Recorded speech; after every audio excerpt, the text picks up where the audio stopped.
Welcome back to my YouTube channel. आज हम विश्व भूगोल के बारे में देखेंगे और देखेंगे कि वर्ल्ड ज्योग्राफी में क्या क्या आता है और क्या क्या हमें सीखने को मिलेगा। तो मैं आपको इस क्लास के माध्यम से वर्ल्ड ज्योग्राफी के बारे में बताऊंगा।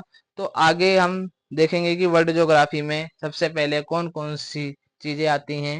तो चलो आगे देखते हैं। वर्ल्ड ज्योग्राफी में सबसे पहले हम देखेंगे कि ब्रह्मांड ब्रह्मांड की उत्पत्ति कैसे हुई। ब्रह्मांड सूक्ष्मतम अणुओं से लेकर विशाल आकाशगंगाओं तक के सम्मिलित स्वरूप को ब्रह्मांड कहा जाता है। ब्रह्मांड की उत्पत्ति या विस्तार से संबंधित प्रारंभिक मतों के बारे में पढ़ेंगे। 140 ईस्वी में क्लोडिसियस टोलमी ने सर्वप्रथम ब्रह्मांड का नियमित अध्ययन कर भूकेंद्रित अवधारणाओं का प्रतिपादन किया एवं बताया कि पृथ्वी ब्रह्मांड के केंद्र में है। सूर्य एवं अन्य ग्रह पृथ्वी की परिक्रमा करते हैं। लगभग 6ठी शताब्दी में भारतीय भूगोल शास्त्री वारामिहिर ने बताया कि चंद्रमा पृथ्वी की परिक्रमा करता है तथा पृथ्वी सूर्य की परिक्रमा करती है। 1543 ईस्वी में निकोलस कोपरनिकस पोलैंड के रहने वाले हैं। इन्होंने बताया कि सूर्य केंद्रित अवधारणा प्रस्तुत की एवं बताया कि ब्रह्मांड के केंद्र में पृथ्वी नहीं बल्कि सूर्य है। दैनिक गति में पृथ्वी अपने अक्ष पर तथा वार्षिक गति से सूर्य के चारों ओर परिक्रमा करती है।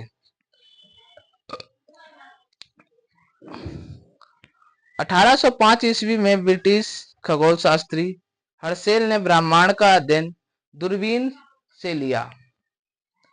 1925 ईस्वी में अमेरिकी खगोल शास्त्री एडविन पोलवेल हबल ने बताया कि ब्रह्मांड में हमारी आकाशगंगा की भांति लाखों आकाशगंगाएं हैं। आकाशगंगाओं के बीच की दूरी बढ़ रही है।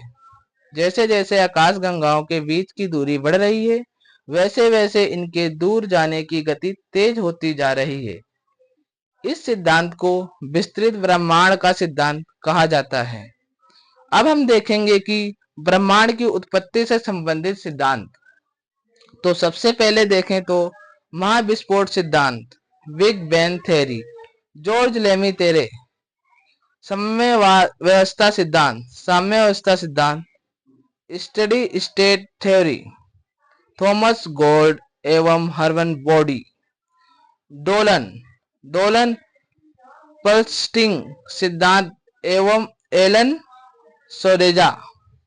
स्पीति सिद्धांत एलन गुथ के माध्यम से दिया गया है।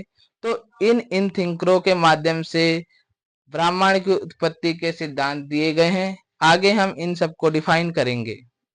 फर्स्ट ऑफ ऑल, महाविस्फोट सिद्धांत, बिग बैंग थ्योरी। ब्रह्मांड की उत्पत्ति के संबंध में यह सर्वाधिक मान्य सिद्धांत है। इस सिद्धांत का प्रतिपादन वर्ष 1927 ईस्वी में बेल्जियम के खगोल शास्त्री जॉर्ज लेमित्रे ने किया था।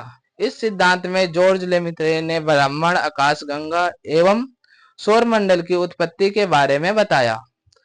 बाद में वर्ष 1967 में रॉबर्ट वेगनर ने इस सिद्धांत की विस्तृत व्याख्या प्रस्तुत की।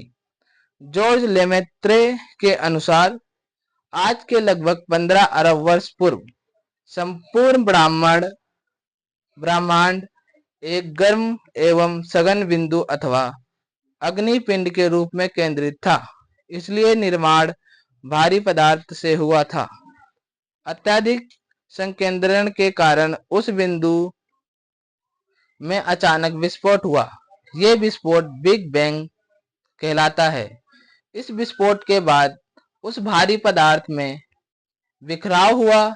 विस्फोट के कुछ समय बाद ही उस बिंदु का व्यास कई अरब मील का हो गया और वह बिंदु एक आग के गोले में बदल गया।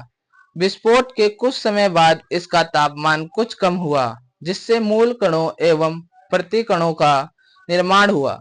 इन कणों ने आगे चलकर परमाणु का निर्माण किया। जैसे जैसे गुजरता गया वैसे वैसे ही हाइड्रोजन परमाणु का निर्माण हुआ। बाद में हाइड्रोजन परमाणु से हीलियम परमाणु की उत्पत्ति हुई। ब्रह्मांड में सर्वाधिक मात्रा में हाइड्रोजन एवं हीलियम ही पाया जाता है। कुछ अरब वर्षों के पश्चात इन्हीं हाइड्रोजन एवं हीलियम के बादलों ने ही संकुचित होकर आकाशगंगाओं एवं तारों का निर्माण किया।